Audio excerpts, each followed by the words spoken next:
오늘의 두 본문 중에 앞의 것은 예수님의 마지막 예루살렘 입성에 관한 증언입니다.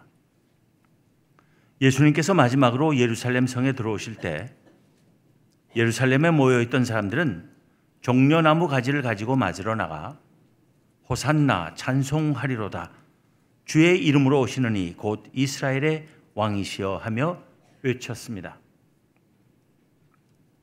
종려나무 가지를 흔드는 것은 이미 쟁취된 승리를 선포하는 것이며 그 승리자에게 영광을 돌리는 것입니다. 종려나무 가지를 가지고 예수님을 맞으러 나간 사람들은 그를 이미 왕처럼 영접하고 있었던 것입니다. 그들은 그가 로마 군대를 몰아내고 로마 제국의 지배를 종식시키며 이스라엘 나라를 다시 회복시킬 것을 기정사실로 여기고 있었다는 말입니다. 그것은 그들에게는 허황된 환상이 아니었을 수 있습니다. 왜냐하면 그들은 예수님이 행하시는 놀라운 권능을 이미 여러 차례 확인한 바 있기 때문입니다. 물로 포도주를 만드신 일, 보리떡 5개와 생선 2마리로 남자들만도 5,000명 이상을 배불리 먹이고도 12광주리가 남게 하신 일, 온갖 귀신을 다 쫓아내시고 모든 병을 다 고치신 일, 심지어는 죽은 사람도 살려내신 일, 물 위를 걸으신 일, 바람과 파도를 말씀 한마디로 가라앉히신 일들은 사람들로 하여금 예수님을 억지로라도 임금으로 삼으려 하게 할 만했던 것입니다. 그들은 모세 이후 그만한 지도자가 없다고 생각했을 수 있습니다. 제 아무리 로마 군대라 해도 그를 당할 수는 없을 것이라고 여길만 했던 것입니다. 갈릴리에서만도 평소에 5,000명 이상의 무리가 그를 따라다녔습니다. 그가 대로마 독립전쟁을 선포한다면 전국에서 수만 명의 군대를 모으는 것은 문제도 아니었을 것입니다. 수적으로 로마 군대를 압도할 수 있었을 것입니다. 군량미 같은 것은 걱정도 할 필요가 없는 것이 군대 수가 얼마가 되든지 예수님께서는 무제한으로 배불리 먹이실 것이기 때문이었습니다. 5,000명을 먹이시고 4,000명을 먹이시는 일을 통해서 벌써 그 권능을 증명해 보이셨습니다. 싸우다가 부상자가 발생할 걱정도 할 필요가 없는 것이 예수님께서 다치는 사람마다 말씀 한마디로 즉시 다 낫게 해 주실 것이기 때문이었습니다. 전사자가 생겨도 다시 다 살려내실 것이었습니다. 여차하면 비바람이나 천둥, 벼락까지도 다 동원하셔서 로마 군대를 완전히 폐주시키실 수 있으실 예수님이었기 때문입니다. 정말 모세나 여호수아나 기드온이나 사무엘이나 히스기야 왕 때 거두었던 수많은 기적적인 승리가 로마를 상대로 통쾌하게 재현될 수 있으리라는 기대를 할 만했던 것입니다. 종려나무 가지를 가지고 예수님을 맞으러 나간 사람들에게는 그야말로 예수님은 하나님이 보내시는 메시아, 바로 그였던 것입니다. 그들에게는 예수님께서 예루살렘으로 들어오시는 그때야말로 로마의 지배와 암울한 삶으로부터 구원받을 조로의 기회였던 것입니다. 그러기에 예수님을 향해 호산나 찬송하리로다 주의 이름으로 오시는 이 곧 이스라엘의 왕이시여 하며 외치지 않을 수 없었던 것입니다. 호산나는 지금 구원하소서라는 뜻입니다. 그런데 오늘의 두 번째 본문에서 우리는 너무나 큰 사태의 돌변을 봅니다. 그것은 사람들이 예수님을 붙잡아 로마의 유대 총독 빌라도에게 끌고 가서는 그를 십자가에 못 박아 죽이라고 소리 질러 끝내 예수님을 십자가에 못 박아 죽이게 한 것입니다. 이 얼마나 기가 막히는 돌변입니까? 물론 그 배후에는 예수님을 시기하고 예수님 때문에 그들이 로마 제국과의 타협을 통해 누리던 이권과 평온한 삶을 빼앗기지 않으려는 대제사장을 비롯한 유대교 지도자들의 사주와 선동이 있었던 것은 사실입니다. 그래도 그렇지 어떻게 그토록 이스라엘 땅에서 로마를 몰아내고 이스라엘의 독립과 자유를 되찾아줄 메시아라고 환호하며 영접하던 예수님을 불과 며칠 사이에 돌변하여 민족의 적인 로마의 총독에게 끌고 가서 죽이라고 할 수 있느냐는 말입니다. 군중은 예수님이 그들의 왕이심을 부인함으로써 그들 자신의 며칠 전의 행위를 부인했습니다.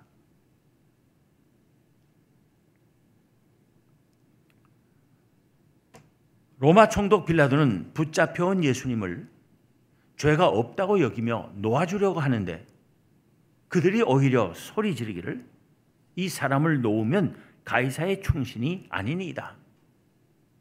무릇 자기를 왕이라 하는 자는 가이사를 반역하는 것이니다 하며 예수님을 반역자로 몰았습니다.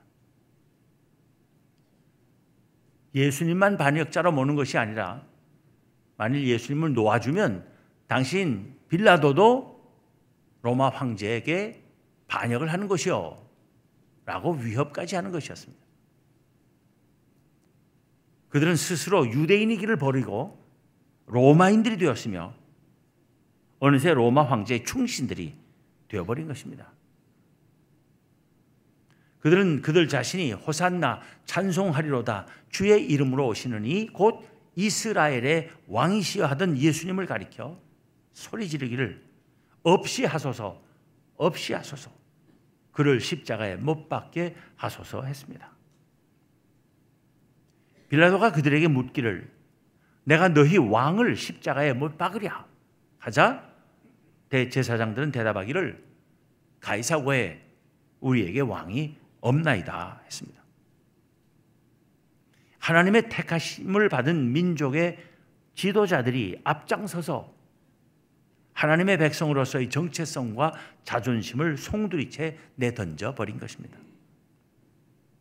그것도 바로 하나님의 아들을 죽이기 위해서입니다. 예수님에게 십자가 처형의 판결이 내려진 것은 제사장들이 성전에서 유월절 양을 잡기 위한 모든 준비를 끝낸 시점이었습니다.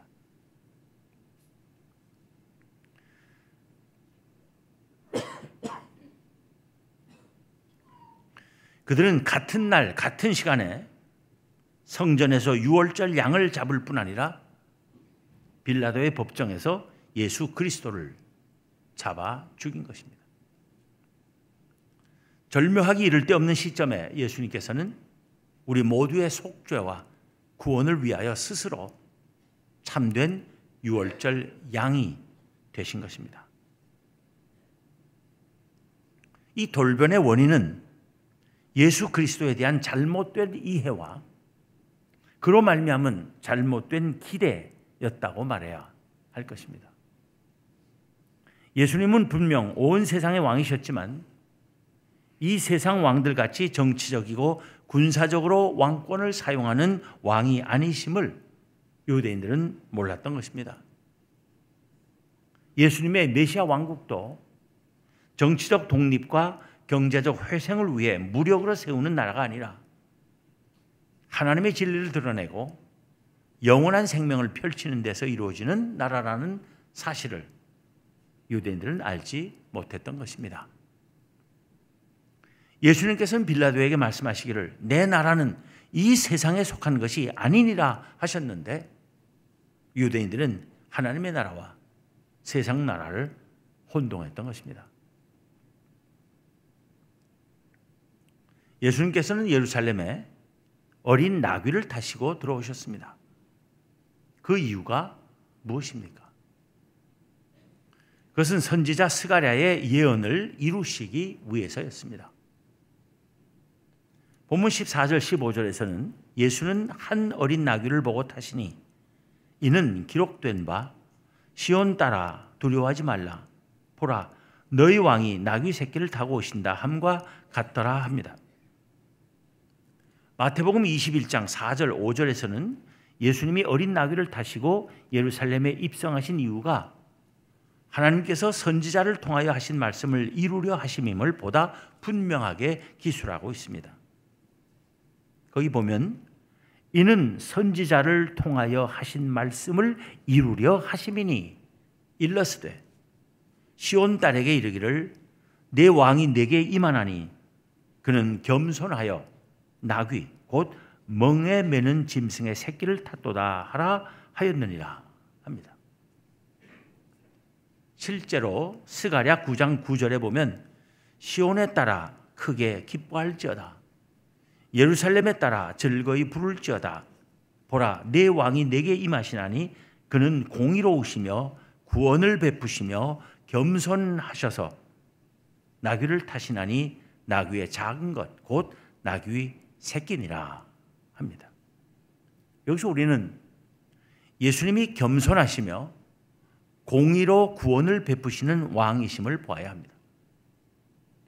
칼을 차고 말을 타고 오는 왕이 아니심을 알아야 하는 것입니다. 구약 성경에서 말은 종종 전쟁과 힘과 하나님을 의지하지 않는 교만에 연관되고 있으며 나귀는 평화와 겸손을 상징합니다. 예수님께서는 의도적으로 나귀 위에 타심으로써 정치적, 군사적 힘을 쥔 세상의 군왕으로서가 아니라 이 세상 나라들과 전혀 다른 나라의 왕, 겸손한 평화의 왕으로 당신 자신을 나타내셨던 것입니다. 그것을 깨닫지 못했기에 예루살렘의 군중은 예수님에 대한 그들의 기대가 어긋나자 쉽게 돌변하여 그를 십자가에 못 박아 죽이라고 소리 질렀던 것입니다.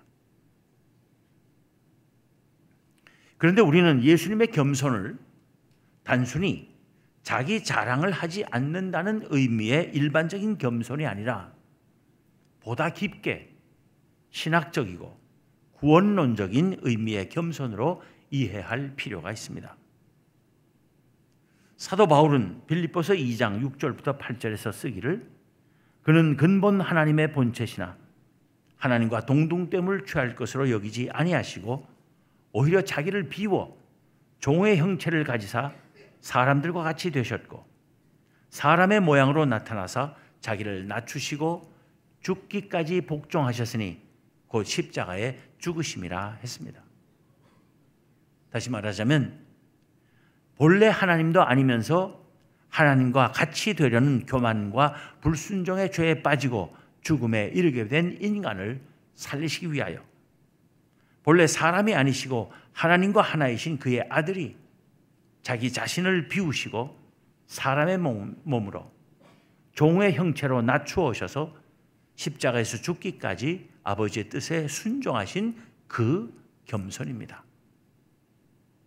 주님께서는 어린 나귀 위에 타심으로써 자기 백성을 구원하시려고 스스로 낮추어 오신 하나님의 아들이심을 드러내셨던 것입니다. 이렇게 예수 그리스도와 그의 어린 나귀 타고 오심의 의미를 바로 이해하지 못하면 예루살렘의 군중처럼 금방 돌변하여 예수 그리스도의 왕 되심을 부인하고 그에게 등을 돌리는 일은 언제나 우리에게서도 일어날 수 있는 일임을 명심해야 할 것입니다. 예수 그리스도를 바로 알고 우리의 믿음 속에서 세속적인 기대와 목적을 내버려야 합니다. 그래야 예수 그리스도에 대한 우리의 환호가 곧 배신으로 돌변하지 않을 것입니다. 예수 그리스도는 우리가 며칠 동안만 아니라 영원히 찬송해야 할 우리의 왕이십니다. 기도하겠습니다.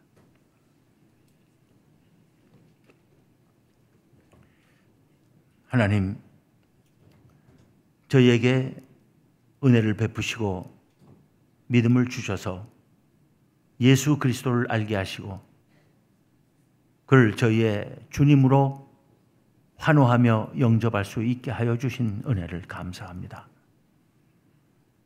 하나님, 저에게 주신 이 믿음이 영원히 변치 않도록 저희들을 붙들어 주시기를 원합니다.